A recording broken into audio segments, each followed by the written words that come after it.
Hello there, everyone, and thank you so much, as always, for joining me for another fabulous day and another tea time with Tawnee.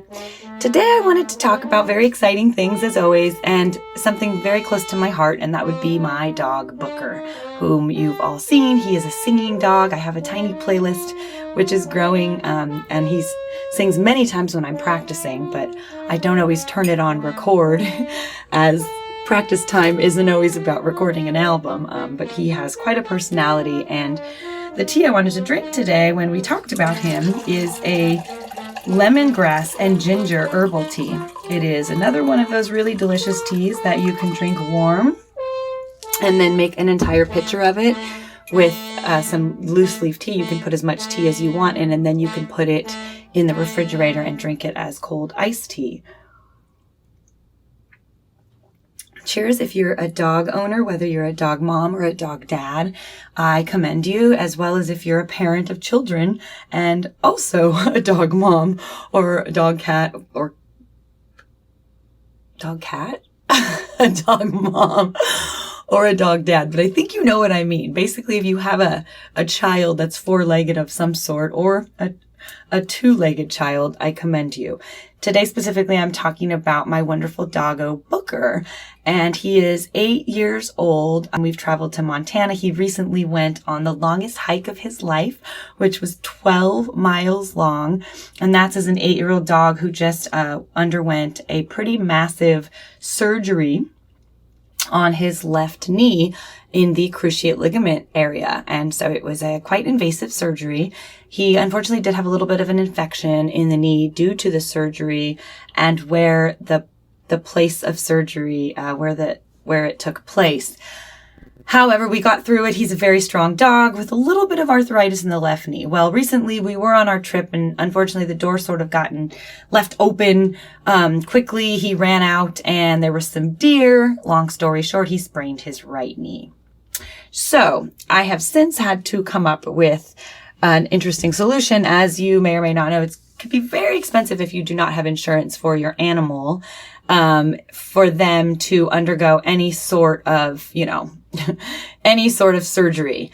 And this surgery entails pretty invasive cutting in the, in the bone of the knee, the tibia, and then a cage and screw is placed in there to help the stabilization of the knee and the weight that goes onto it. Well, the right knee, now that it's sprained, I've kind of been trying to find solutions. So not just does his sprain get better, but when he's physical, he has something to keep, the legs both supported. And I started using a brace I wanted to talk about, as so many different opinions and so many different reviews of many different braces that they have out there on the market, which I spent quite a bit of time researching. And as I was told to buy him a right knee brace, I thought, well, let's stabilize both of his legs as evenly as we can and support when we're being physical. So I wanted to share with you what I was currently using for him, and it's called the Walkabout Double Knee Brace. And this part right here, as you can see, I'll hold it sideways for you, basically goes around his neck right here. And then this part goes around the body. And this fits underneath kind of the chest and reaches around, and it clips, as you can see here. Here's where it clips and unclips. And then you attach this little ring right here. Well, when it's on the dog, you attach this little ring that has the little bit of an extension reach and sits on top of the dog's back, which is a really neat, support system for the front of it and the back of it so far. And then we have these individual braces. One is for the left knee, and the other one is, as you know, for the right. And so once it's attached and around the dog, and we have both of them, basically it reaches over the dog, both legs, it goes on the left and the right, and this strap attaches around there, and it goes onto the dog, holding everything up when the dog walks. Now, we think it works, but of course there's no way of knowing unless you, consistently get x-rays for your dog, which, if you know, cost anywhere from, let's say, $200 to $400 per x-ray. So that has been, mind you, a quite difficult process in understanding how his knee is doing, plus all of the wonderful nutrients I give him in his food. And I have, for the past year, been using a food called Science Diet. And it's a urinary food for dogs whom have had an experience with some urinary stones, apparently. And he's only had it a couple of times, but using this helps keep everything working very well. Plus, I use a wonderful GNC product that has glucosamine, turmeric, and I'm not just talking small numbers of these, as Booker is a 78 to 80 pound dog. So he needs a higher number, especially although he's not an older dog. He is, a middle-aged dog is what I would like to call him, whom, unfortunately, I must talk about this. The reason for this surgery, I truly believe, and this sprain is due to him getting fixed much too early in his life. See, I had dogs growing up, but I didn't really know or research too much of when that should happen. When I had a partner who suggested, as he had other dogs in the past, that he really wanted to get Booker fixed. So he was a loving and sweet dog, and he was more gentle. And apparently with dogs of his breed, it is quite a risky thing to do, and can be if you have certain breeds of dogs, as you can see.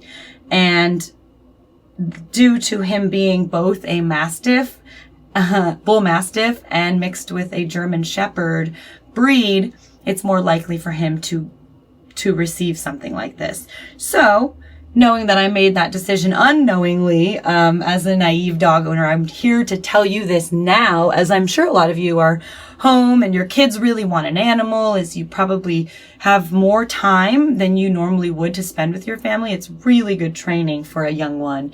Dogs bring so much joy to your life. They're so extremely loyal. Of course, there is responsibility in taking care of your dog. And what does that involve but making sure it has fresh water every single day, not just inside of the house, but also outside of the house if the dog constantly is going in and out of your location.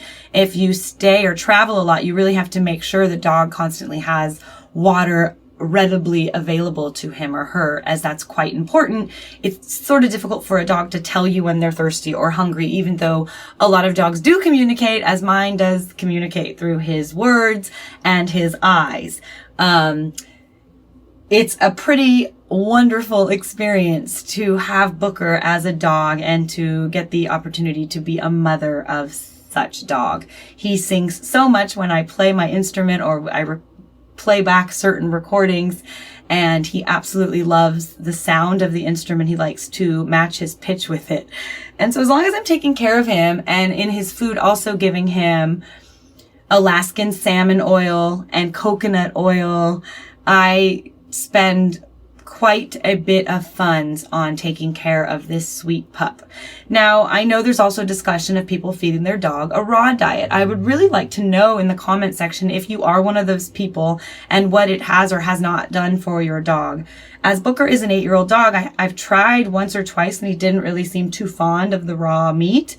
But I'm sure if a dog is a puppy, now there's so many different ways you can take care of a dog. When a dog's a puppy, I would love to give you advice of giving it a raw egg once, a day in its food, as it will really help with a shiny coat. And it's a very inexpensive way to keep your dog healthy when you're mixing the dry food that you seem to be able to afford for your dog. But also you want to give your dog the best possible food you can.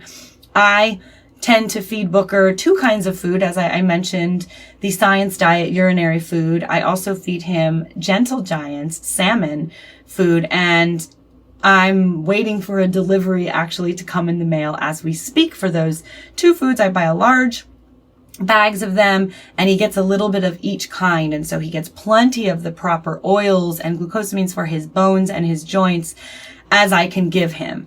I am about to try something pretty exciting that I will possibly share with you in another video or tea time with Tawnee. But for today, I wanted to cheers again, any of you owners. Hopefully a few of these tips help you with the way you may or may not be taking care of your pup and brushing him or her at least once a week, making sure his or her ears are clean. And you also want to brush your dog's teeth if you can get your hand on a dog toothbrush and toothpaste. It's really good for the dogs, and they also want to be eating dental bones on a daily basis after dinner as a kind of, you could say, almost a dental floss. So without further ado, I hope you enjoy the music in the background today, as it's a wondrous world in Doggy Haven. Thank you so very much again, as always, for joining me. Happy Tuesday, and for your subscription, as yes, I'm talking about a dog today, but the world of music is where we're headed. And soon, before you know it, you'll be singing cats and dogs, for all I know, or anyone else. So cheers, happy day.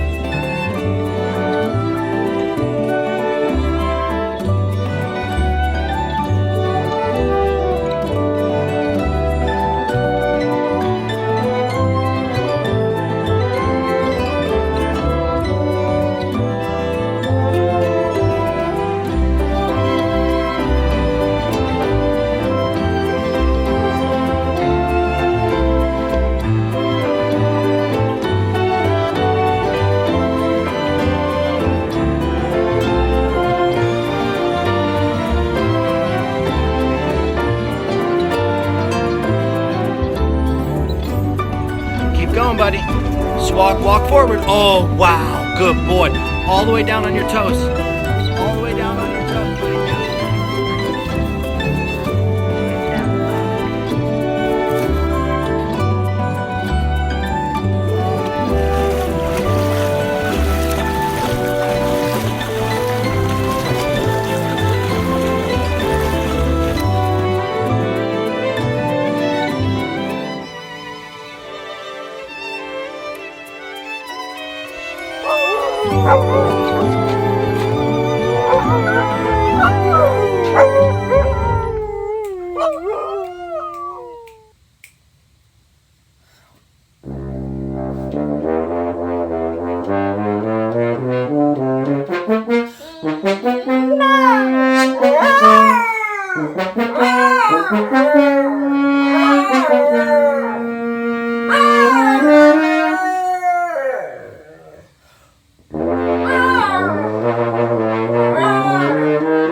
Good boy, Bubba. Good boy. Good boy.